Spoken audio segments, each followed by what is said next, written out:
Title: Mystery Unraveled. Representative George Santos's enigmatic bond co-signers leap into the limelight. TLDR: Representative George Santos's secret $500,000 bond backers are finally under the spotlight. His aunt, Ilam Santos Preven, and his father, Gerchino dos Santos.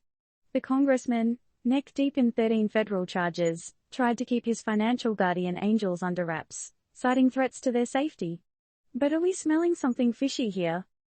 George Santos, the congressman mired in controversy and lawsuits, had a mystery shrouding his bond backers. Until now, that is. The veil has finally been lifted and the secret co-signers on his $500,000 bond are out in the open. Turns out, it's an all-in-the-family affair. Ilam Santos Preven, his aunt, and Gerchino dos Santos, his papa bear, were his financial supporters. But hey, why all the secrecy in the first place?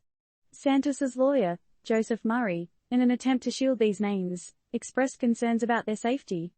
A bit too dramatic, you think?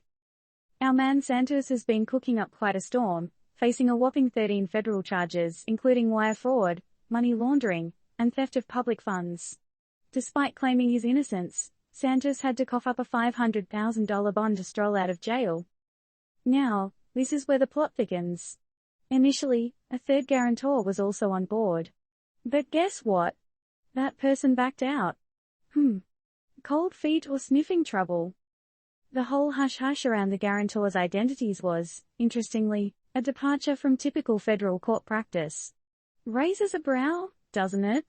Well, Santos argued that making their names public would cause great distress, even risking job loss or physical injury. Talk about taking family protection to a new level. But the New York Times wasn't having any of this. They argued for the public's right to know, stating that there was a potential risk of political influence. Well, makes sense given the fact that Santos is being accused of abusing the political process for personal gain. Do you think the Times has a point here? Now, if you think that's the end of Santos's murky waters, think again. Turns out, after his election to Congress, the skeleton started tumbling out of the closet. His claimed educational, career, and family background came under scrutiny with several inconsistencies popping up. Accusations started flying left, right, and center: theft, fraud, an ATM scam, and even a dodgy scheme of telling campaign donors to transfer money to a private organization he ran, instead of directly to his campaign.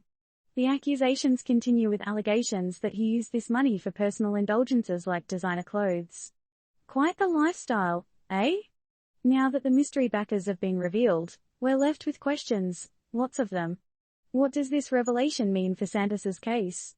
Did the fear for their safety have any weight, or was it just a smokescreen?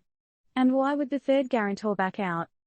Let's toss it over to you guys. What's your take on this family-backed financial drama? Is this a simple case of familial loyalty, or do you think there's more than meets the eye?